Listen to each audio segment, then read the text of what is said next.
എന്റെ വഴിക്ക് തടസ്സം വന്ന ധ്രുവയെ ഞാൻ വെറുതെ വിട്ടില്ലേ. പിന്നെയാണോ നീ?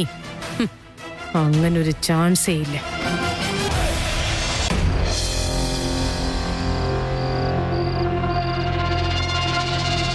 ഒരു പെൺകുട്ടി വെയിറ്റ് ചെയ്യുക, ഈ ഏരിയ ശരിയല്ല എന്നുള്ള ഒരു ചെറിയ കോമൺ സെൻസ് പോലും ഇല്ല. ഇതുവരെ വന്നില്ല.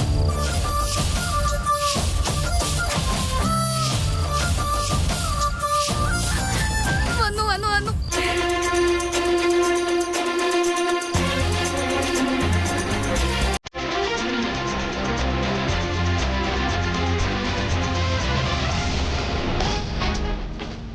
ബിൽഡപ്പിന് ഒരു കുറവുമില്ല. ഒരു ഹായ് പറഞ്ഞ കൈക്ക് എന്തെങ്കിലും പറ്റുമോ? ഓട്ടുപോത്തിന് ആകാരത്തിന് കുറവില്ല. പറയുമ്പോ ധ്രുവ മേനാണല്ലേ. ഹലോ, സമയം എത്രയെന്ന് അറിയോ? ഞാനൊരു മിസ് കോൾ തന്നിട്ട് എത്ര നേരമായി? എവിടെയായിരുന്നു നിങ്ങൾ? ഈ സമയത്താണ് വരുന്നത്. കയ്യിൽ വാച്ച് ഉണ്ടല്ലോ. ഹലോ, ഡാൻസ് ക്ലാസ്സിനല്ല ഞാൻ പോകുന്നത്, ഇതാ പഠിക്കാനാ. താനല്ലേ പറഞ്ഞേ ലേറ്റ് ആയ മിസ് കോൾ ചെയ്യാൻ? അതുകൊണ്ടാ ചെയ്തത്. അങ്ങനെ കൺസേൺ ഉണ്ടെങ്കിൽ വേഗം വരുമായിരുന്നല്ലോ. ഒറ്റയ്ക്കൊരു പെൺകുട്ടി ഇങ്ങനത്തെ സ്ഥലത്ത് വെയിറ്റ് ചെയ്യുന്നത് നല്ലതായിരിക്കോ? നീ പറയുന്നത്ര ലേറ്റ് ആയിട്ടില്ല.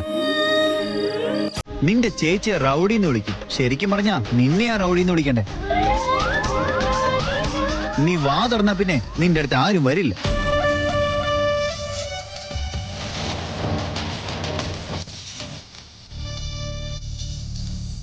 എടോ, ഒന്ന് പതുക്കെ നടക്ക്. താനാരാ മാരത്തോൺ റണ്ണറോ? ഇത്ര വലിയ കാല് വെച്ച് നടന്ന ഞാൻ അങ്ങനെ കൂടെത്താനോ? അതിനാരോ ഒപ്പം വരാൻ പറഞ്ഞു. പുറകെ വന്നാലും മതി, ഒരു കുഴപ്പമുണ്ടാവില്ല.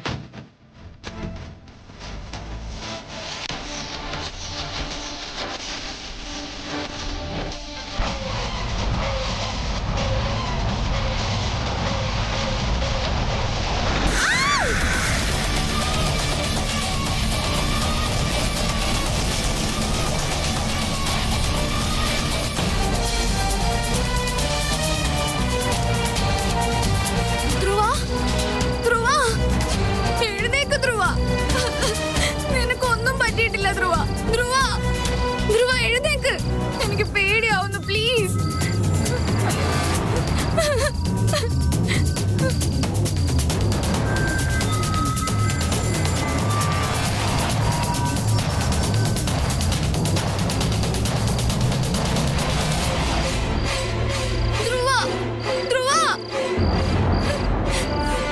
ധ്രുവ എഴുന്നേക്ക്. അയ്യോ, എന്ത് ചെയ്യുന്ന ധ്രുവ? ധ്രുവ,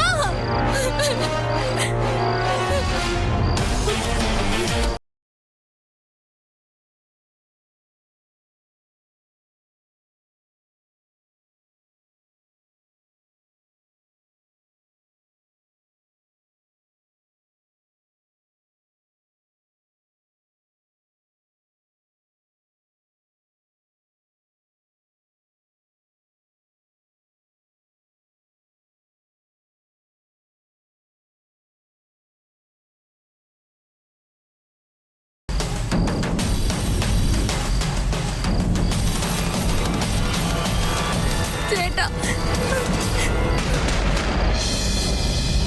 ഹരി, റെഡിയായോ? റെഡി.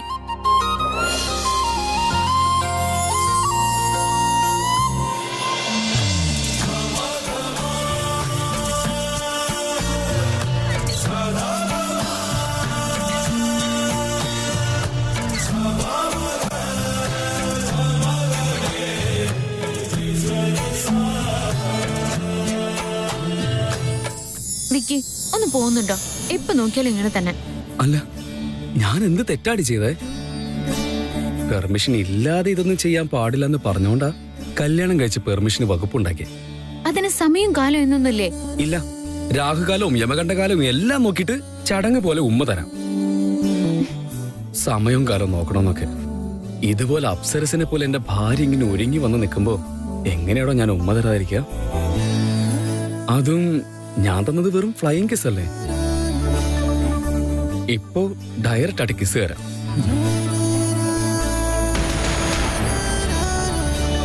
നീ എന്താ ഇങ്ങനെ? ഞാൻ നിന്റെ അടുത്ത് നേരത്തെ പറഞ്ഞല്ലേ ഞാൻ വാങ്ങിച്ചെന്ന മാലിട്ട് നിൽക്കാനായിട്ട്.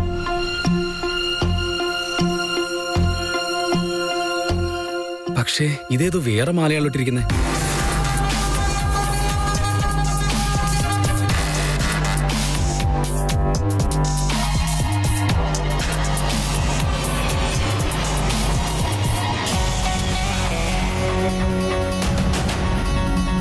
വിക്കി,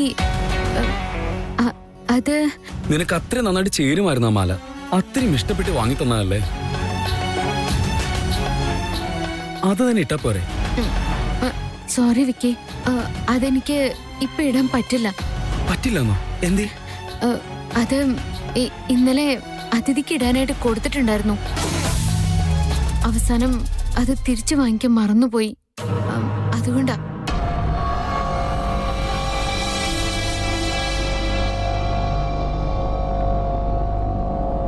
ശരി, ഞാൻ ഫ്രഷ് ആയിട്ട് വരാം. നീ ഇവിടെ വെയിറ്റ് ചെയ്യും. ശരി.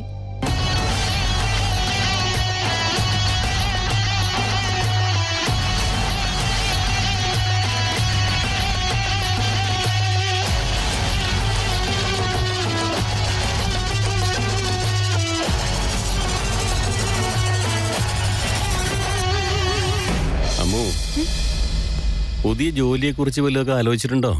ഉവാച്ച, ഓൺലൈനിൽ ഞാൻ 1-2 സ്ഥലത്ത് അപ്ലൈ ചെയ്തിട്ടുണ്ടായിരുന്നു. എനിക്കിനി അഡ്മിൻ ജോലി ചെയ്യാൻ താല്പര്യമില്ല അച്ഛാ. എന്തെങ്കിലും ചാലഞ്ചിങ് ആയിട്ടുള്ള ജോലി ചെയ്യണമെന്നാ ഇപ്പൊ എന്റെ ആഗ്രഹം. നിനക്ക് അതിനുള്ള കഴിവൊക്കെ ഉണ്ട് മോളെ. നീ വിചാരിച്ചാൽ എന്ത് കാര്യവും സാധിക്കും. ഇന്റർവ്യൂവില് ഏത് ബോർഡിനെ ഇംപ്രസ് ചെയ്യാൻ പറ്റും. ഇത് നോക്കച്ചാ, ഇപ്പോഴത്തെ സ്ഥിതി കുറച്ച് കഷ്ടമാണ്. ഒരുപാട് ആളുകളുടെ ജോലി പോകുന്നുണ്ട്. ആണോ? അയ്യോ, അതെന്താ അങ്ങനെ ചോദിച്ചേ? വേദാന്തിന്റെ കമ്പനിയിൽ അങ്ങനെ ഉണ്ടായിരുന്നില്ല. പക്ഷെ ചില കമ്പനികളിൽ എന്താ ചെയ്യുന്നതെന്ന് അറിയാമോ? എക്സ്പീരിയൻസ് ആയവരെ പിന്നെ അവിടെ നിർത്തില്ല, ടെർമിനേറ്റ് ചെയ്ത് കളയും. അങ്ങനെ ചെയ്താൽ അവർക്ക് ലോസ് അല്ലേ മോളെ? എക്സ്പീരിയൻസ്ഡ് ആയിട്ടുള്ളവരെയല്ലേ ജോലിക്ക് വെക്കണ്ടേ? അതൊക്കെ വെറും തിയറിയാച്ചാ. ചില കമ്പനികളിലൊന്നും അങ്ങനെ ചാലഞ്ചിങ് ആയിട്ടുള്ള ജോലിയൊന്നും കാണില്ല. റൊട്ടീൻ വർക്ക് ഉണ്ടാവും. അങ്ങനെ ചെയ്യാൻ വേണ്ടി എന്തിനാ പ്രമോഷൻ കൊടുത്ത് ജോലിക്ക് വെക്കുന്നെന്നുള്ളതാ അവരുടെ ലോജിക്ക്. അതുകൊണ്ട് ഫ്രഷേഴ്സിനെ എടുത്തിട്ട് 6 മാസം ജോലി അയച്ച് പറഞ്ഞു വിടും. അല്ലെങ്കിൽ ചിലപ്പോ 2 വർഷം വരെ ജോലി ചെയ്യിപ്പിക്കും. പിന്നെ വേണ്ടാന്ന് പറയും.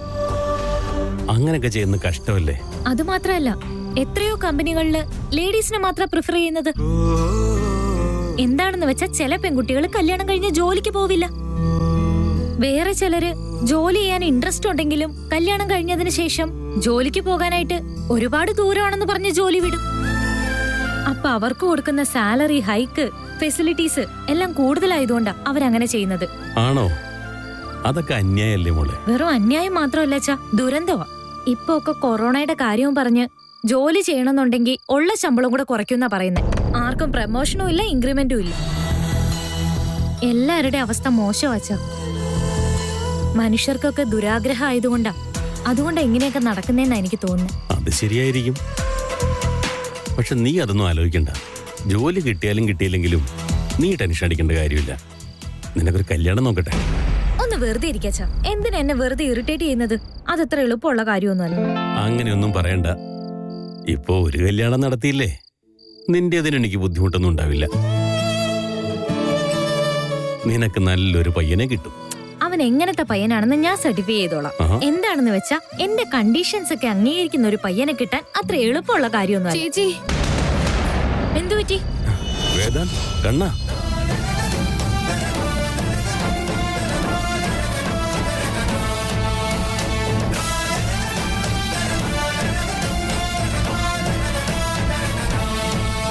കണ്ണാ, എന്താ പറ്റിയ മോനെ? ഇതൊക്കെ എന്താ ഇത്? ആയിരിക്കും. കണ്ണൻ ചേട്ടാ, ഇതെന്താ പറ്റിയത്?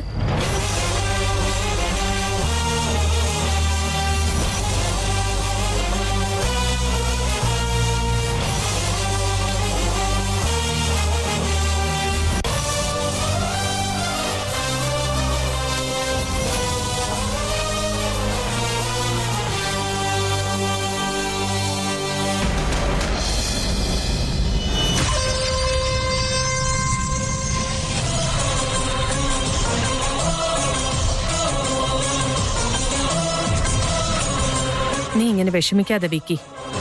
ഇതൊക്കെ കോമൺ ആയിട്ടുള്ള കാര്യമല്ലേ? എന്താ കോമൺ ആയിട്ടുള്ളത്? ഇതൊക്കെ കേട്ട പിന്നെ വിഷമം വരില്ലേ? അതൊക്കെ സാധാരണമാ.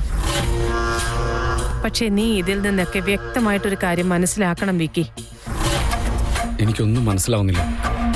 അവള് മിഡിൽ ക്ലാസ്സിൽ വളർന്നൊരു കുട്ടിയെ. അതുമല്ല, ഇത്രയും പെൺകുട്ടികളല്ലേ ആ വീട്ടില്. ദാരിദ്ര്യവും ഓരോരുത്തർക്കും അവരവരുടെ ആവശ്യങ്ങൾ ഉണ്ടാവില്ലേ. ഒരു ഡ്രസ്സ് മേടിച്ച ഇന്ന് ഒരാൾ ഇട്ട് കഴിഞ്ഞാൽ അത് നാളെ അടുത്ത ആൾ ഇടേണ്ടി വരും. അവര് തന്നെ അതൊക്കെ അഡ്ജസ്റ്റ് ചെയ്ത് അവർക്കൊരു ശീലമായിട്ടുണ്ടാവും. ഇങ്ങനെയുള്ളൊരു ജീവിതമൊന്നും അവരിതുവരെ കണ്ടിട്ടുണ്ടാവില്ല. അതുകൊണ്ട് അവർക്ക് എത്രയും സ്വാതന്ത്ര്യം കിട്ടുമ്പോൾ അതൊക്കെ നാലാളുടെ മുന്നിൽ കാണിക്കണമെന്നൊരാഗ്രഹം തോന്നും. അതൊക്കെ സാധാരണമല്ലേ. നീ അതൊന്നും ആലോചിച്ച് തല പൊണ്ണാക്കേണ്ട വിക്കി. ഇല്ല അമ്മേ, അവള് കൊടുത്തോട്ടെ. അതിഥിയും എന്റെ അനീതിയല്ലേ. ഇവിടെ അതല്ല കാര്യം. പിന്നെന്താ കാര്യം? നമ്മൾ ഇഷ്ടപ്പെട്ടൊരെണ്ണം വാങ്ങിച്ചു കൊടുക്കുമ്പോ അതിന് പുറകിൽ എത്ര ഫീലിങ്സ് ഉണ്ടാവും അറിയോ. ആർക്കെങ്കിലും കൊടുക്കുന്ന ഗിഫ്റ്റ് ആണെങ്കിൽ അവരത് എന്ത് ചെയ്താലും നമുക്കൊരു കുഴപ്പമുണ്ടാവില്ല. അത്രയും അടുപ്പുള്ളവർക്ക് സ്നേഹത്തോടെ മേടിച്ചു കൊടുക്കുമ്പോ അതിന്റെ കൂടെ നമ്മുടെ സ്നേഹം കൂടി ഉണ്ടാവില്ലേ. അതിനെ അവര് എല്ലാത്തിനേക്കാളും സ്പെഷ്യലായിട്ട് ട്രീറ്റ് ചെയ്യുന്നത് കാണാനായിട്ട് നമുക്കും ആഗ്രഹം ഉണ്ടാവില്ലേ. ഓ, ഇതായിരുന്നു നിന്റെ ആലോചന. അത് ശരിയാ വിക്കി. ഭാര്യ എന്ന് പറയുന്നത് ഭർത്താവിന്റെ മാത്രം സ്വന്തമാണല്ലോ. എനിക്ക് ആരതി വളരെ ഇഷ്ടം. പക്ഷെ നീ പറയുന്നത് ആലോചിച്ച് നോക്കുമ്പോ ഇതെന്തുകൊണ്ടും ശരിയായിട്ട് തോന്നുന്നില്ല വിക്കി.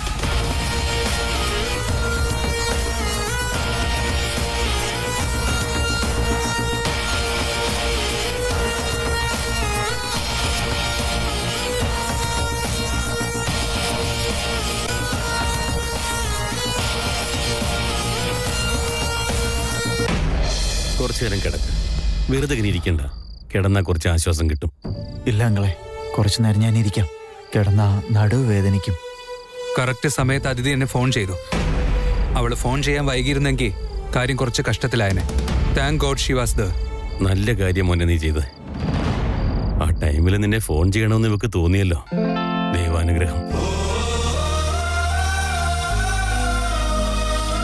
എനിക്ക് നല്ല ടെൻഷനായി പോയി അച്ഛാ. വണ്ടി ഇടിച്ചു കഴിഞ്ഞപ്പോ പിന്നെ ധ്രുവ ഒന്നും സംസാരിക്കുന്നുണ്ടായിരുന്നില്ല. വല്ലാതെ പേടിച്ചു പോയി. അതുകൊണ്ടാ ചേട്ടനെ വിളിച്ചത്. ശരിയാ, നീ നല്ല കാര്യം തന്നെ ചെയ്തത്. നീ ഞങ്ങളെ വിളിച്ചിരുന്നെങ്കിൽ എന്ത് ചെയ്യണമെന്ന് ഓർത്ത് ടെൻഷനായി പോയനെ, ലേറ്റും ആയി പോയനെ. കണ്ണനൊന്നും സംഭവിച്ചില്ലല്ലോ, അത് തന്നെ സമാധാനം. പ്രോബ്ലങ്ങളൊന്നുമില്ല. പെയിൻ കില്ലർ കൊടുത്തിട്ടുണ്ട്. 2 ദിവസം ഒന്ന് ശ്രദ്ധിച്ചാൽ മതി. ആ വണ്ടി ചിലപ്പോൾ അറിയാതെ എങ്ങനെ വന്ന് തട്ടിയതായിരിക്കും. അതുകൊണ്ട് കൂടുതലൊന്നും പറ്റിയിട്ടില്ല. Doctor nothing to worry, rest എടുത്ത എല്ലാം ഭേദാവുന്നാ പറഞ്ഞത്. പേടിക്കേണ്ട ആവശ്യമൊന്നുമില്ല, എല്ലാം ശരിയായിക്കോളും. താങ്ക്സ് മോനെ വേദാന്ത്. സാരമില്ല അച്ഛാ, ഇറ്റ്സ് ഓക്കെ. എവിടെ പ്രമീളാമ്മ? എവിടെ കണ്ടില്ലല്ലോ? അഞ്ജു അവളുടെ ഫ്രണ്ടിന്റെ വീട്ടിൽ പോയേക്കുക. പ്രമി അവളെ വിളിച്ചുകൊണ്ട് വരാനായിട്ട് പോയേക്കുക. നന്നായി, ഈ സമയത്ത് അവൾ ഇല്ലാതിരുന്നത് വളരെ നന്നായി. അവൾ ഉണ്ടായിരുന്നെങ്കിൽ ആകെ ടെൻഷനായനിപ്പോ. അവള് തിരിച്ചു വരുമ്പോ സമാധാനമായിട്ട് കാര്യങ്ങൾ പറയാം. ശരി, ആയിക്കോട്ടെ. ഞാനെന്നാ പോയി വരാം. ചേട്ടാ,